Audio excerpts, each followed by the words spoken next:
शिवसेना और बीजेपी के बीच राजनीतिक लड़ाई अब एक नया रूप लेती दिख रही है। दोनों ही पार्टियां एक दूसरों पर आरोप प्रत्यारोप लगाती दिख रही है। हाल ही में बीजेपी नेता व केंद्रीय मंत्री नारायण राणे ने कहा था कि मातोश्री के 4 लोगों के खिलाफ ईडी ने नोटिस तैयार कर रखा है। इसी को लेकर अब शिवसेना सांसद संजय राउत की प्रतिक्रिया सामने आई है। संजय राउत ने कहा है कि ये सारी धमकियां बेकार की हैं और पार्टी या उसका कोई नेता इनसे डरने वाला नहीं है। संजय राउत ने कहा, नारायण राणे धमकी दे रहे हैं कि उनके पास हमारी कुंडली है। धमकियां देना बंद करो, हमारे पास भी आपकी कुंडली है। आप केंद्रीय मंत्री हो सकते हैं, लेकिन यह महाराष्ट्र है, यह मत भूलना। हम हैं आपके बाप, इसका मतलब आप भली बात ही जानते हैं। संजय राउत यहीं नहीं रुके, उन्होंने आगे कहा कि वो किरीट सोमैया द्वारा लगाए गए आरोपों का भी जल्द जवाब देंगे। अफगानिस्तान से सिखों और हिंदुओं के एक शिष्टमंडल ने शनिवार को प्रधानमंत्री नरेंद्र मोदी से उनके आवास पर मुलाकात की। भारत में बड़ी संख्या में अफगान सिख और हिंदू रहते हैं और हाल में तालिबान द्वारा अफगानिस्तान की सत्ता हथियाने के बाद भारत सरकार ने उनमें से अनेक को वहां से निकाला था। अफगानिस्तान में धार्मिक आधार पर उत्पीड़न झेलने वाले अल्पसंख्यकों के प्रति मोदी सरकार ने कई बार अपनी प्रतिबद्धता जताई है। मुंबई अंतर्राष्ट्रीय एयरपोर्ट पर आज सुबह उस वक्त सभी के कान खड़े हो गए जब सीआईएसएफ ने एक व्यक्ति को एयरपोर्ट की दीवार फांदते हुए हिरासत में लिया।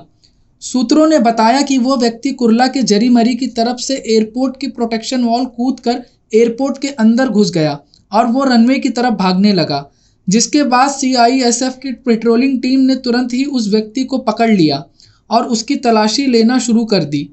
एक अधिकारी ने बताया कि जिस समय उस व्यक्ति को पकड़ा गया उसके मुंह से शराब की बदबू आ रही थी और हमें उसकी तलाशी में कुछ भी विस्फोटक या दूसरा कुछ खतरनाक चीज बरामद नहीं हुआ, जिसके बाद उसे पुलिस को आगे की कार्रवाई के लिए सौंप दिया गया। उत्तर प्रदेश में रविवार को तीसरे चरण के लिए वोट डाले जाएंगे, लेकिन दूसरे चरण में बदायूं की सहसावन विधानसभा सीट से बीजेपी प्रत्याशी ने फर्जी मतदान की शिकायत की है। इस सीट पर 14 फरवरी को वोट डाले गए थे। बीजेपी प्रत्याशी डीके भारद्वाज ने जिला निर्वाचन अधिकारी से शिकायत में कहा कि हजारों फर्जी आधार कार्ड से मतदान किया गया है। उन्होंने बसपा प्रत्याशी पर फर्जी मतदान कराने का आरोप लगाया और 65% से ज़्यादा मतदान वाले बूथों पर फिर से मतदान कराने की मांग की है। वहीं उत्तर प्रदेश के शामली जिले में अधिकारियों ने कैराना विधानसभा क्षेत्र में चुनाव ड्यूटी के दौरान कथित लापरवाही के लिए एक क्षेत्रीय मजिस्ट्रेट के खिलाफ कार्रवाई की सिफारिश की है और एक पुलिस कांस्टेबल और एक होमगार्ड कर्मी को निलंबित कर दिया है। यूपी के चुनावी माहौल में केंद्रीय मंत्री अनुराग ठाकुर ने प्रेस कॉन्फ्रेंस करते हुए समाजवादी पार्टी पर तीखा हमला बोला है। अनुराग ठाकुर ने कहा है कि आतंकवाद की जब बात आती है तो भाजपा जीरो टॉलरेंस रखती है, वहीं समाजवादी पार्टी का रुख सहयोगवाद का होता है। उन्होंने समाजवादी पार्टी पर गंभीर आरोप लगाते हुए कहा कि अहमदाबाद ब्लास्ट के दोषियों के तार सीधे सपा नेताओं से जुड़े हैं। कोर्ट के आदेश के बाद भी सपा नेता और पार्टी की तरफ से कोई बयान नहीं आया है। अनुराग ठाकुर ने कहा कि मोहम्मद सैफ के पिता सपा नेता हैं। आजमगढ़ को आतंकवादी का गढ़ बनाने का काम सपा नेता ने किया।